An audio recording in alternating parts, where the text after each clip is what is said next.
Isso. Hoje é o último domingo do mês, né? Então, hoje o tema é livre, que a gente se comprometeu a cada semana a fazer um estudo diferente, né?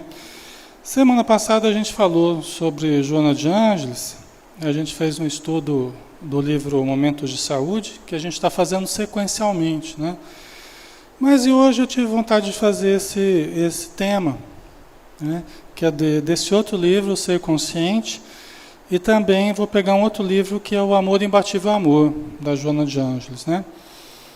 Não sei por que me deu vontade de falar sobre isso, e eu costumo seguir a minha intuição, talvez porque a gente esteja convivendo constantemente com a perda do sentido existencial, com a desorientação, seja material, seja espiritual, de encarnados e desencarnados. A gente percebe que isso é um tema recorrente, é muito frequente, faz parte de todos os problemas e desafios que a gente vive na vida, a questão do sentido existencial, porque isso permeia todas as nossas buscas e permeia todos os nossos desafios, mesmo que a gente não perceba, né? E a gente percebe que em determinados momentos da nossa existência espiritual e da nossa existência material, algumas situações podem gerar a perda do sentido existencial. Principalmente o sofrimento, a dor, né? As perdas que a gente passa, frequentemente pode se converter na perda do sentido, pode gerar a perda do sentido existencial. É quando nós nos desconectamos de nós mesmos. É quando nós nos desconectamos do nosso sentido, do nosso sentimento, do eu divino, quando nós nos desconectamos da nossa realidade profunda. É muito comum em momentos de dor. Mas também os momentos de dor, de sofrimento, eles são os momentos em que a gente pode se reconectar. A gente vai perceber isso no próprio estudo, não é? Aí a gente lembra imediatamente do Evangelho segundo o Espiritismo, né? O bem e o mal sofrer. O bem e o mal sofrer, que é um dos temas do Bem-aventurados os Aflitos, que é o capítulo 5, se eu não me engano, do Evangelho segundo o Espiritismo. O bem e o mal sofrer. E tem um tema também, que é o mal e o remédio, que nos fala que às vezes o remédio é o próprio mal, o mal já é o remédio. As dificuldades já são às vezes o remédio que a gente precisa. Mas é preciso sabermos passar realmente pelas experiências que precisamos passar, que são individuais, precisamos passar de uma forma boa. Senão é um sofrimento vão, improdutivo, e que pode gerar mais desconexão ainda com a nossa realidade profunda se nós não soubermos aproveitar, né? A gente provém de um passado evolutivo, a gente provém dos instintos, né?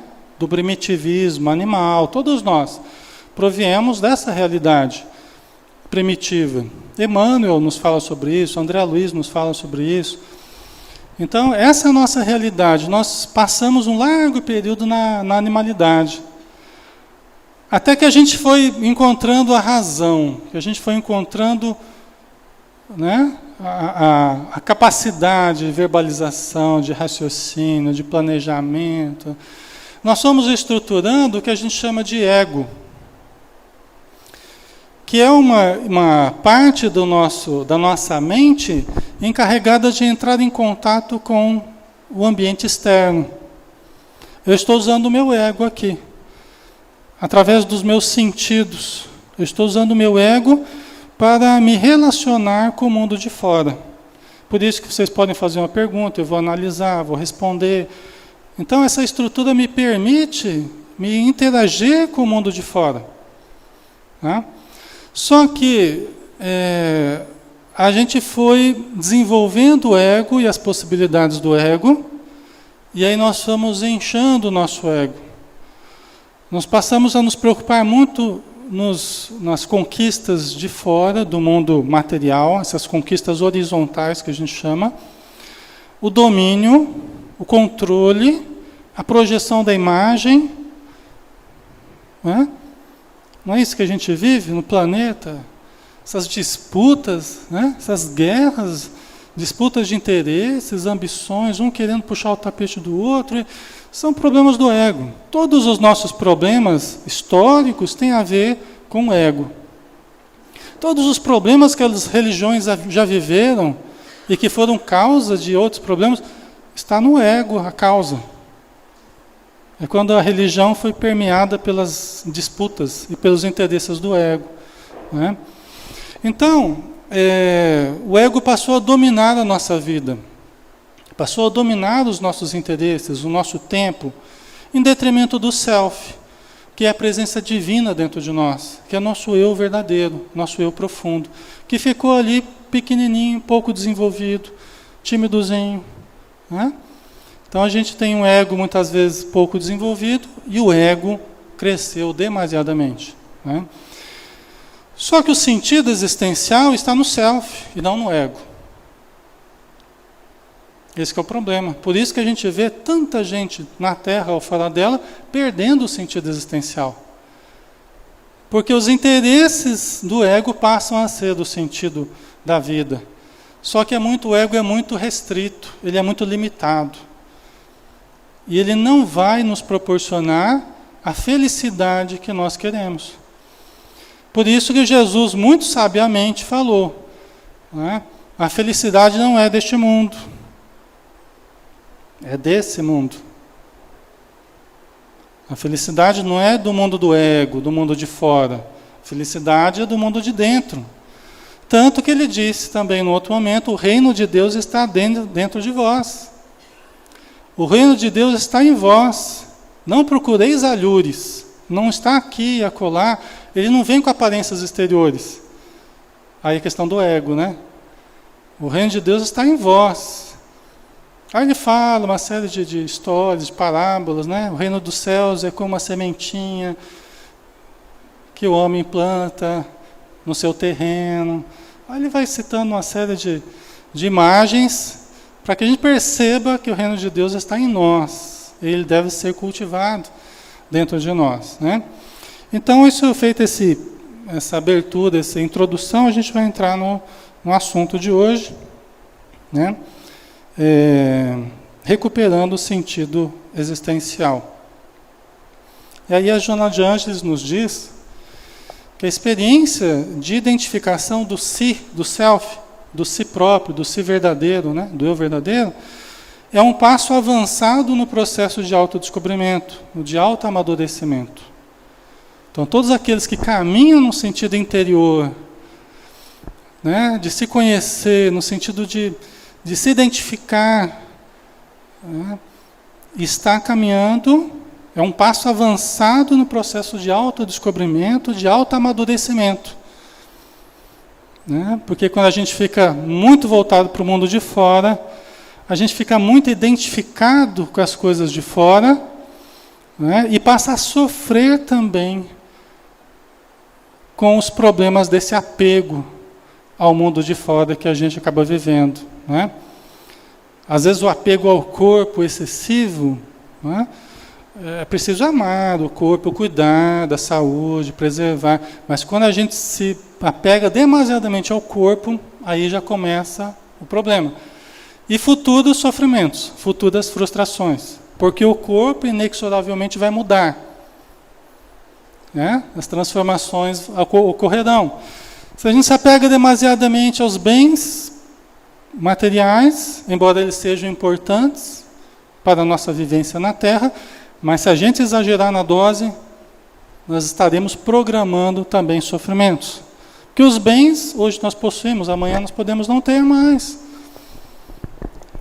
Então são situações precárias que a gente vive. Não ajunteis tesouro na terra, que as traças roem e os ladrões roubam. Ajunteis tesouro no céu. Não quer dizer que a gente possa ter nada na terra, em absoluto. Seria um contrassenso. Podemos ter.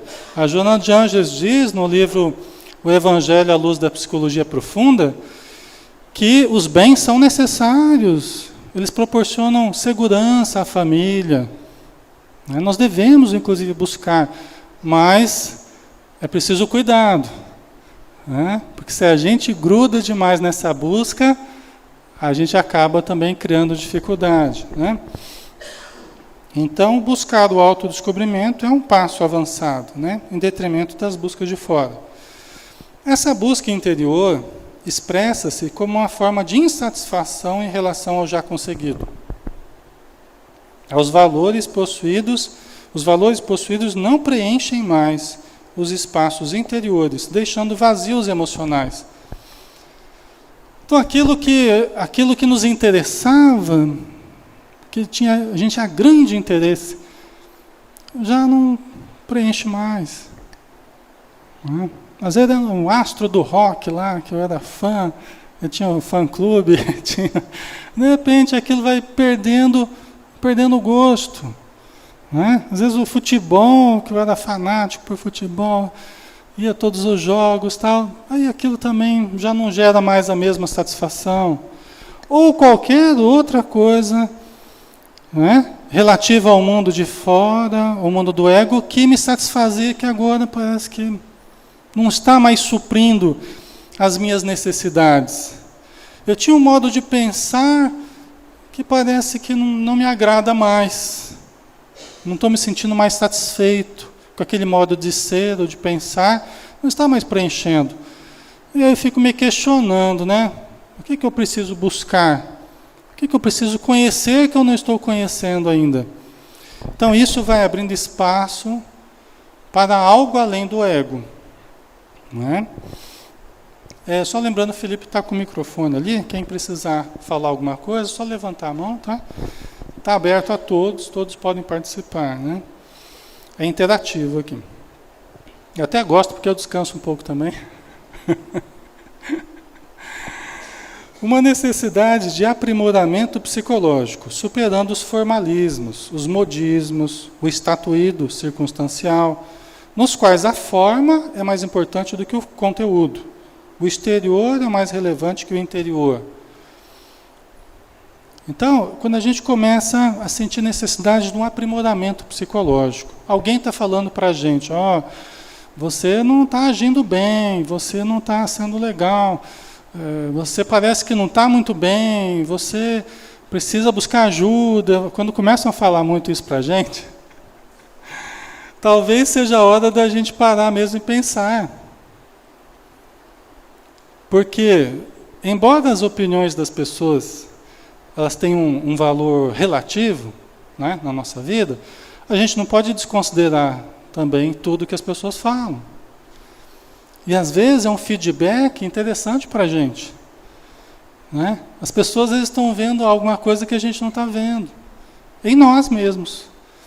Né? Às vezes tem uma parte de nós que às vezes não enxerga, que a gente chama de eu cego.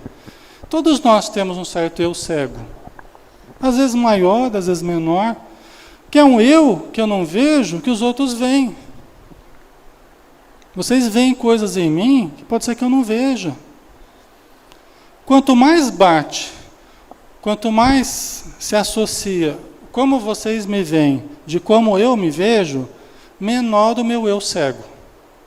Quanto maior a diferença entre como vocês me veem e como eu me vejo, maior é o meu eu cego.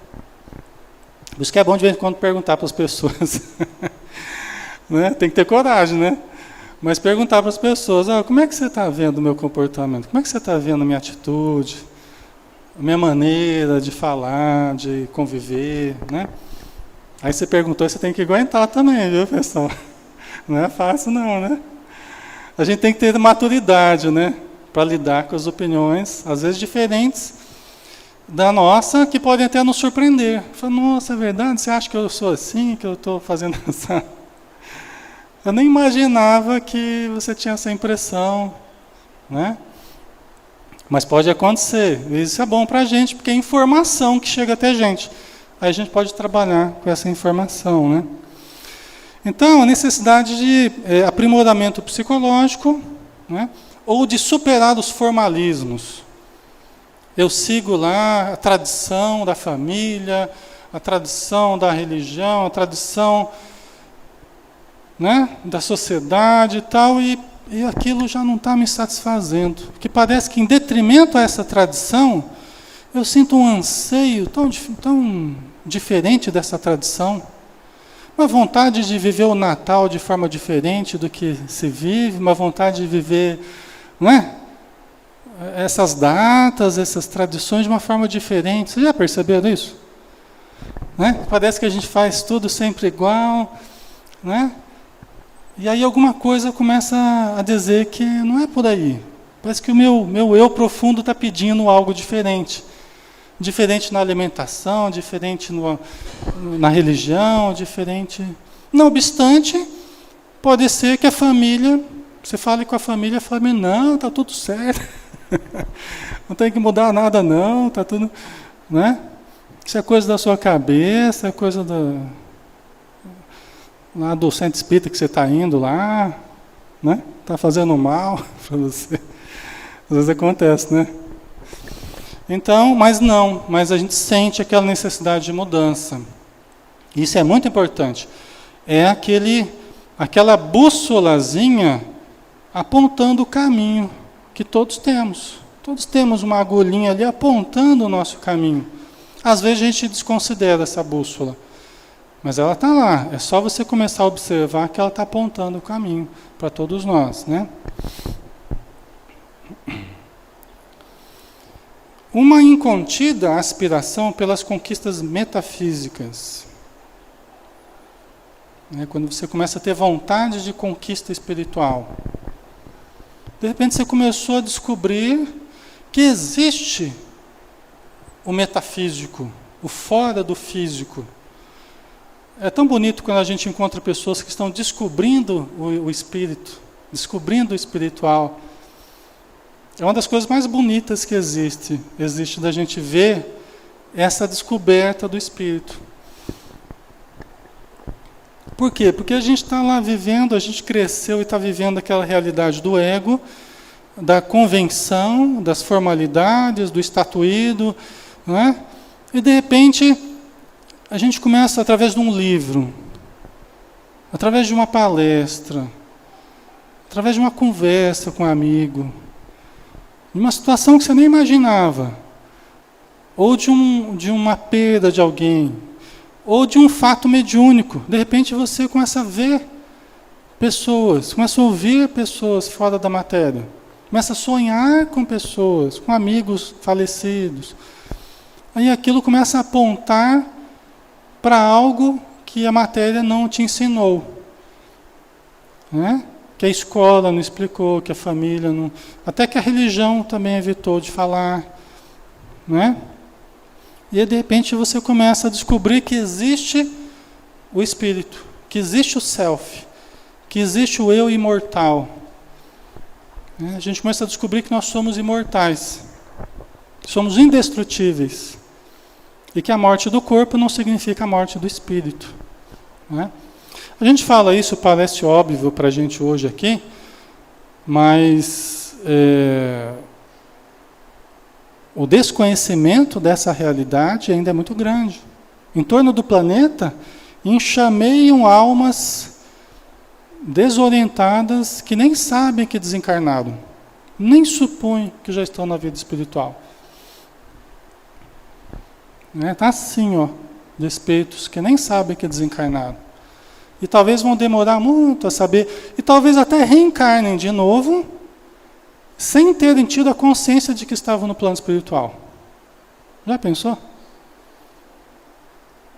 Quer dizer, desencarna, fica lá um tempo desorientado, algumas décadas, não chega nem a ter consciência de que desencarnou, aí daqui a pouco já estão adormecendo o espírito, ele entra de novo na matéria e segue a vida.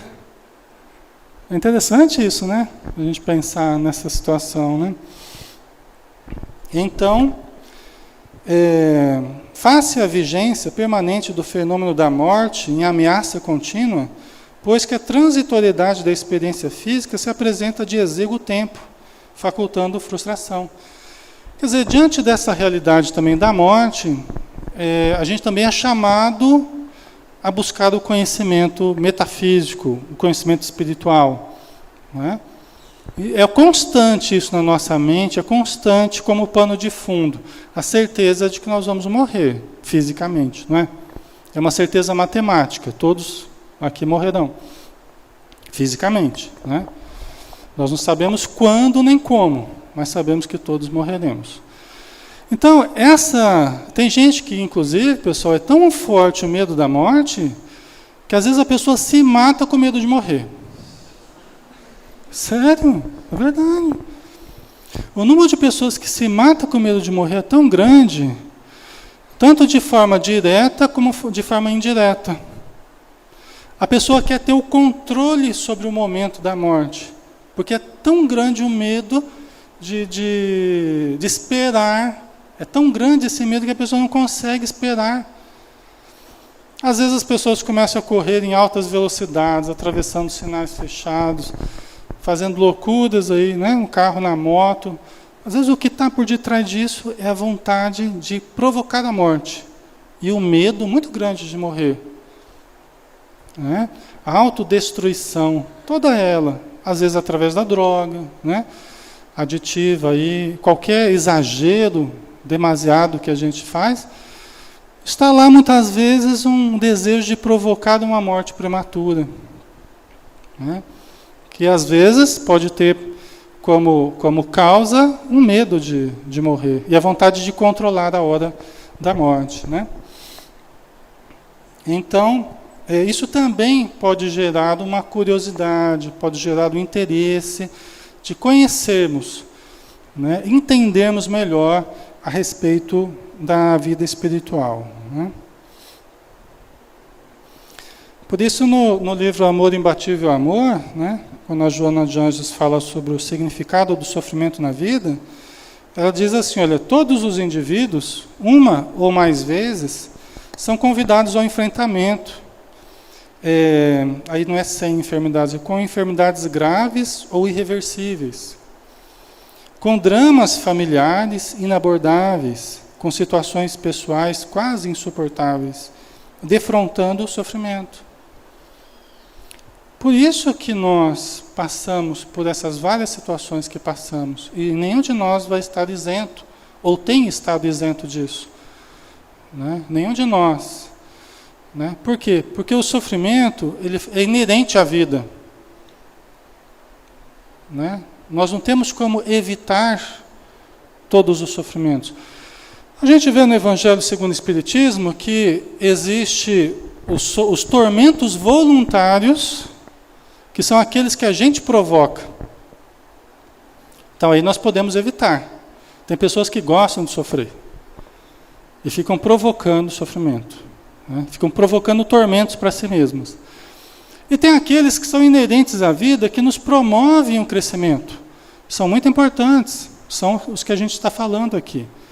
Aqueles que, não obstante o nosso esforço por nos melhorar, por aprender, por crescer, eles ocorrem ainda como estímulos para esse crescimento, para esse desenvolvimento. Não é? Às vezes uma enfermidade que a gente passa, não é? Um drama familiar, uma perda muito grande, não é? Situações quase insuportáveis, né, que a gente tem que passar. Por que quase insuportáveis? Porque os Espíritos dizem que ninguém receberá um peso maior do que a sua capacidade de suportar. Nenhum de nós receberá um peso maior do que pode suportar. Né? E às vezes a gente está falando que a nossa cruz está muito pesada, né? A gente começa a reclamar, lamentar da nossa cruz, né? Aí a gente pede para mudar o tamanho da nossa cruz. Né? Tem até aquela historinha do cidadão que pedia para mudar a cruz, né? Mudar o peso da cruz, né? Aí foi levado para o plano espiritual, chegou numa casinha lá, um salãozinho lá, cheio de cruz. Tinha cruz de todo o tamanho. Oi? Prefere a sua? Então tinha cruz de todo o tamanho lá, esparramado. Umas grandes, enormes, outras pequenininhas. Aí o mentor da pessoa falou, você pode escolher lá, você estava reclamando da sua cruz. Escolhe lá qualquer uma que você quiser. Aí ele foi experimentando as cruzes. a pegada da cruz. Não, isso aqui, né? Mais anatômica, outra. Então foi analisando os vários tipos de cruz, né? Conforme o peso, textura, tamanho, 42, 43. Aí, essa aqui era grande demais, pesada, foi difícil até de segurar. Outra era pequena demais, deu vergonha, né? Deu vergonha de voltar para a terra com aquela cruz pequenininha. Aí achou uma lá que era num tamanho bom. Falei, isso aqui tá legal, né? Isso aqui tá boa, acho que essa aqui dá para mim. Aí olhou atrás da cruz, estava o nome dele ali, né? O nome da Aparecida. Né? Não adianta reclamar, né, Aparecida? Estava lá o seu nome na cruz, era sua mesmo, né? Você deixou lá, foi olhar as outras, quando viu, caiu na mesma, né? Então a gente tem a cruz, a gente carrega, né, os desafios que tem o tamanho que a gente pode suportar. Eles foram feitos por encomenda, né? Então a gente acaba se identificando com essa cruz, né? Aí ela continua dizendo: a reação irracional contra a ocorrência de dor, de sofrimento, né? A reação irracional piora a ocorrência, piora a situação, alucina, entorpece os centros da razão, enquanto que a compreensão natural, a aceitação tranquila, propiciam a oportunidade de conseguir o valor supremo, de oferecer-se para a conquista do sentimento mais profundo da existência. Né? Quer comentar? Você vai falar?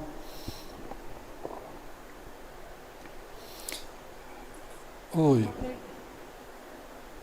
Pode falar. Tem uma pergunta aqui. Uhum. A perda de um filho por um momento de esquecimento, mesmo sendo um super pai, como ajudar esse pai a perceber o sentido da vida? A perda de um filho, mesmo sendo um pai, né? Você falou super pai, né? Um pai atencioso e preocupado. Como é difícil, uma situação difícil, né? Todas as dores são difíceis, né? Se a pessoa faz tudo o que ela pode, se ela tem feito tudo o que ela pode para ajudar o filho, para promover o filho, para educar o filho, os filhos, né, que Deus coloca nas nossas mãos, a gente está fazendo o necessário, a gente está fazendo o que a gente deve, né? Tem certas situações que são provacionais. Tem certas situações que são provacionais. É difícil a gente avaliar o caso específico como esse caso específico, porque existe muita coisa permeando isso. A gente teria que entender historicamente as pessoas envolvidas e tudo mais, até as influências espirituais, a gente precisaria entender o caso, é difícil a gente falar.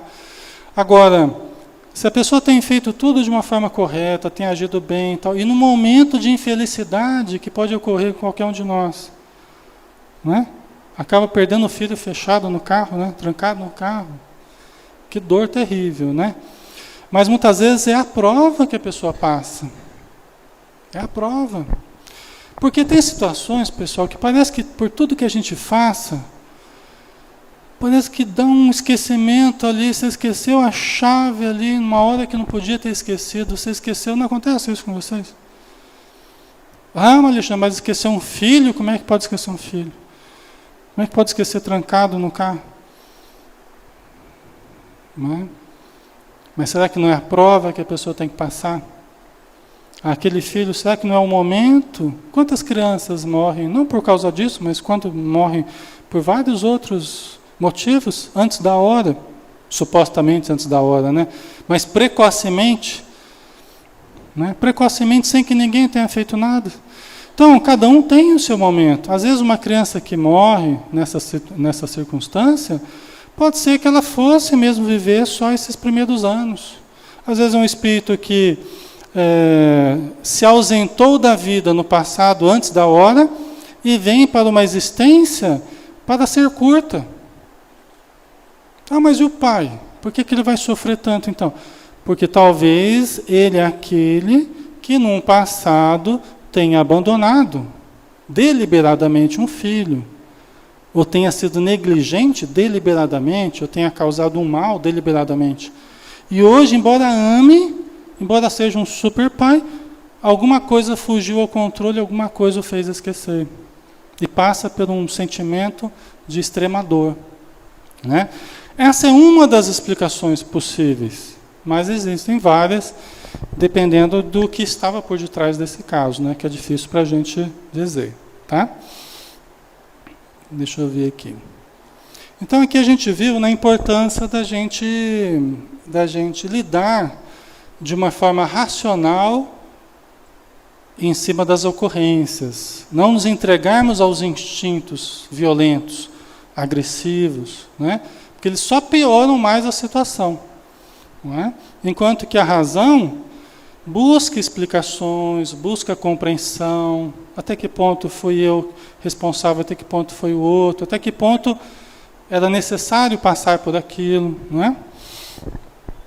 Então aí nós vamos buscando, por exemplo, as explicações do Espírito.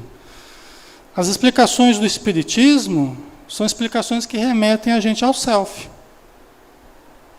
Não é? Isso tudo que eu falei não dava para eu falar sem o conhecimento espírita.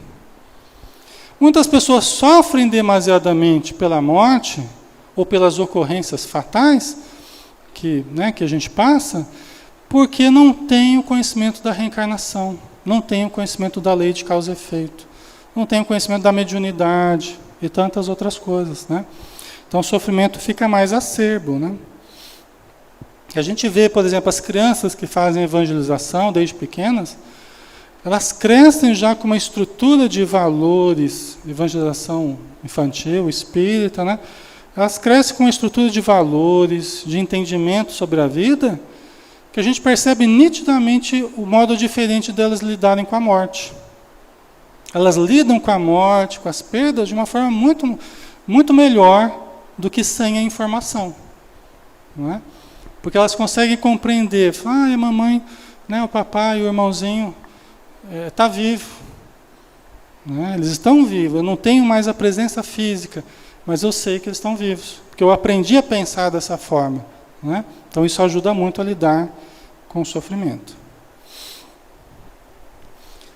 A morte, a enfermidade, os desastres econômicos, os dramas morais, os insucessos afetuosos, a solidão e tantas outras ocorrências perturbadoras, porque inevitáveis, produzindo sofrimento, devem ser recebidas com disposição ativa de experienciá-las.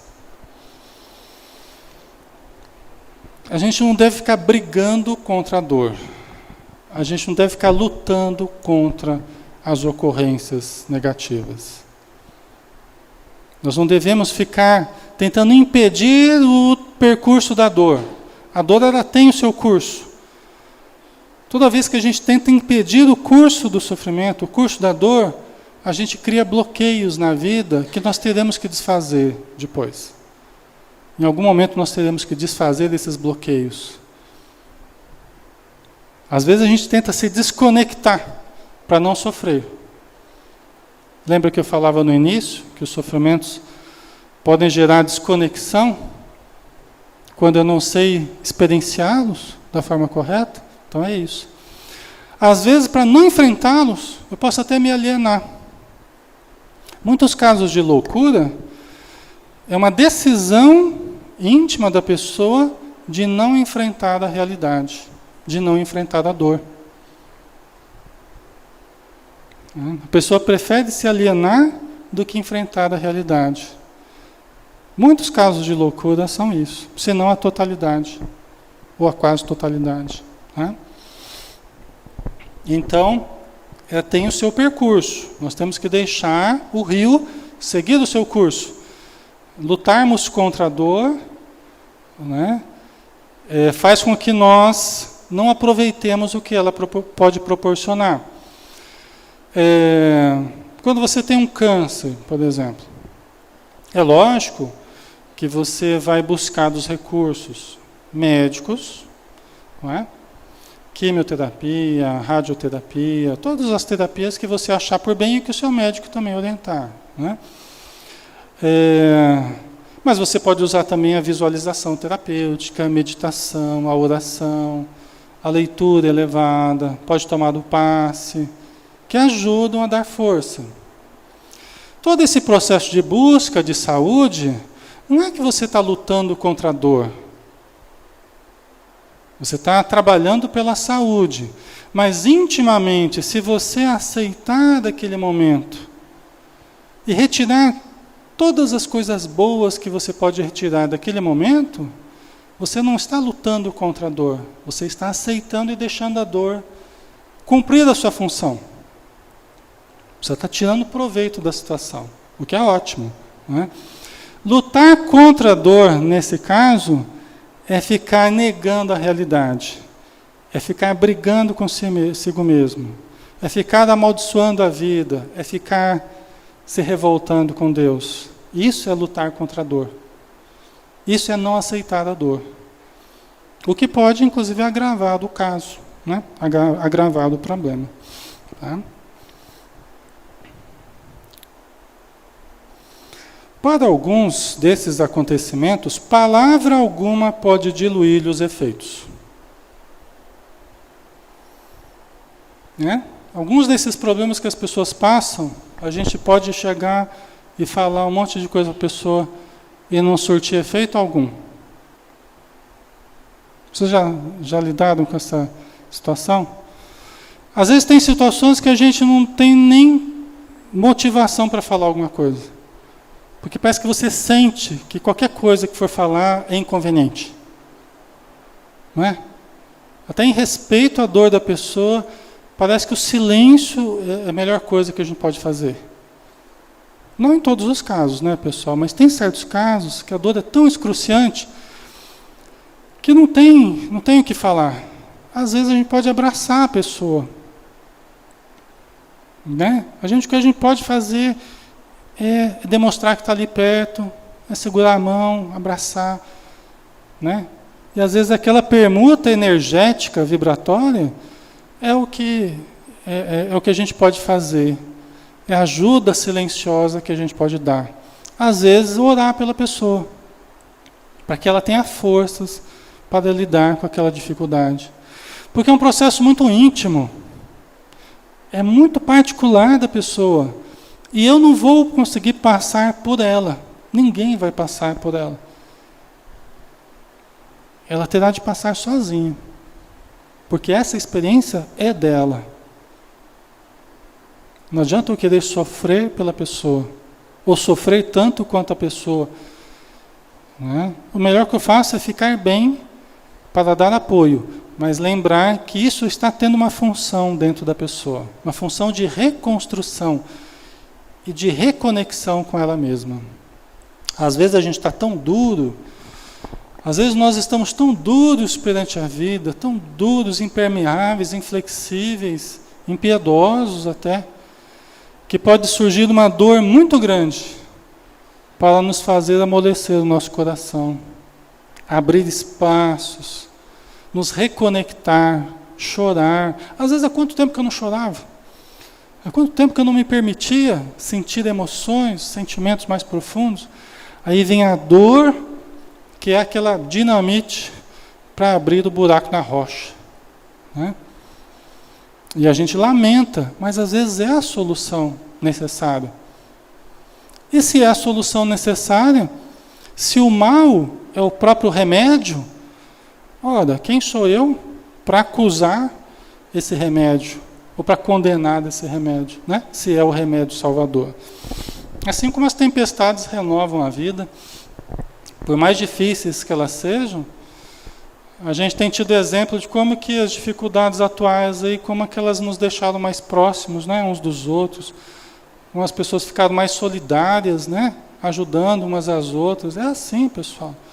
A gente teve esses dias atrás a prova tácita de como que nós ainda precisamos de sofrimento. Não é?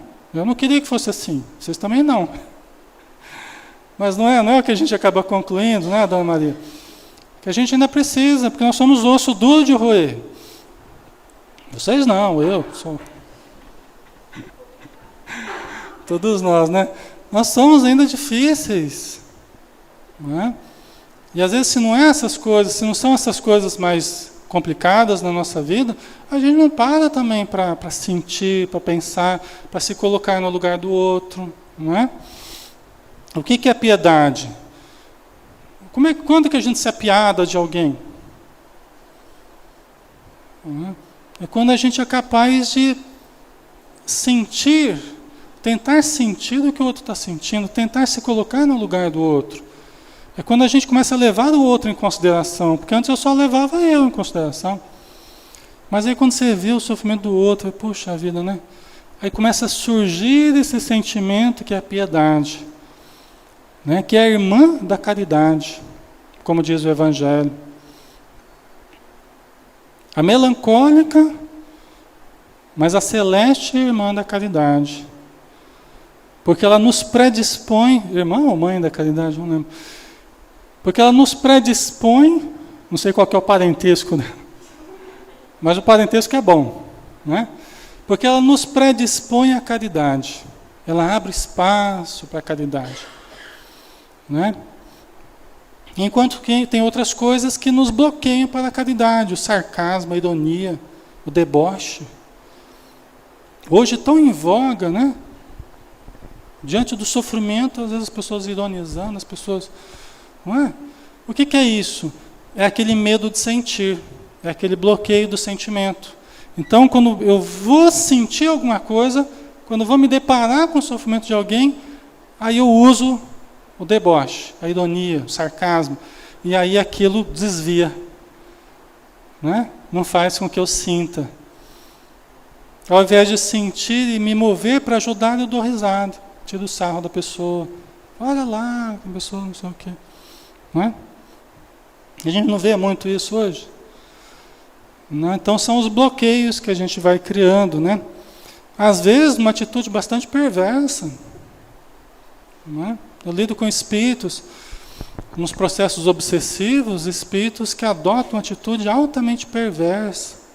Estão vendo ali o encarnado sofrendo dificuldades mil, mas estão ali tramando o sofrimento, buscando de todas as formas para complicar, para matar, para a pessoa se matar, né? Uma atitude perversa.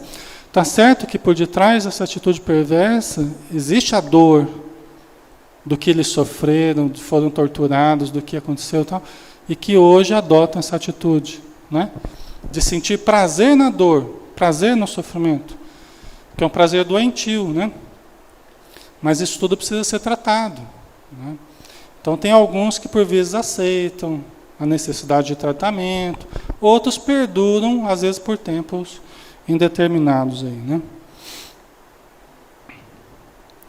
Bom, pessoal, então aqui, isso aqui eu não falei ainda, né? Para alguns desses acontecimentos, palavra alguma pode diluir-lhe os efeitos. Somente a interação moral, a confiança em Deus e em si mesmo, para a convivência feliz com seus resultados. Né? Então, com as dificuldades, né, muitas vezes palavra nenhuma pode diluir os efeitos, mas a inteireza moral. A pessoa, apesar das dificuldades, ela manter a sua inteireza moral, a sua integridade moral. Porque é normal, no meio da dificuldade, a gente sair de uma atitude boa e começar a querer o mal das pessoas. É normal isso. Alguém prejudicou a gente, aí a gente fala assim, agora eu também cansei de ser bonzinho, agora comigo vai ser, né? Isso é muito ruim, porque a pessoa estava agindo bem, estava fazendo bem e tal, porque sofreu alguma coisa, a pessoa larga o que estava fazendo de bem e começa a fazer o mal. Né? Isso seria uma grande perda. Por isso que Jesus nos alertou, não temais aqueles que podem matar o corpo. Antes, temeis aqueles que podem rebaixar a alma e lançar no fogo do inferno, ou na jena, né, como falava. É bem isso aqui, né? Porque quem mata o corpo, a gente pode até perder o corpo, mas o espírito é indestrutível. Eu posso sair iluminado desse processo, se eu souber aproveitar a experiência. Agora, a pessoa que rebaixa, que se deixa rebaixar moralmente, ela pode perder o corpo e pode, além disso, ainda ir para os umbrais da vida, as regiões de sofrimento, não é? Então, a interação moral, a confiança em Deus e em si mesmo, para a convivência feliz com seus resultados, né? Com os resultados desse processo de auto-identificação, de recuperação do sentido existencial, né? Porque a dor vai trabalhando a gente para que a gente aprofunde a sonda de investigação em nós, e aí a gente vai encontrando a presença divina. Porque na hora do sofrimento, para que a gente apela? Para Deus, né? Na hora do sofrimento, aí é a hora que a gente busca a prece com confiança, né? Com fé. É a hora que a gente busca os recursos que a gente carece. E é a hora que a gente encontra. O campo propício para o desenvolvimento da fé é a dificuldade.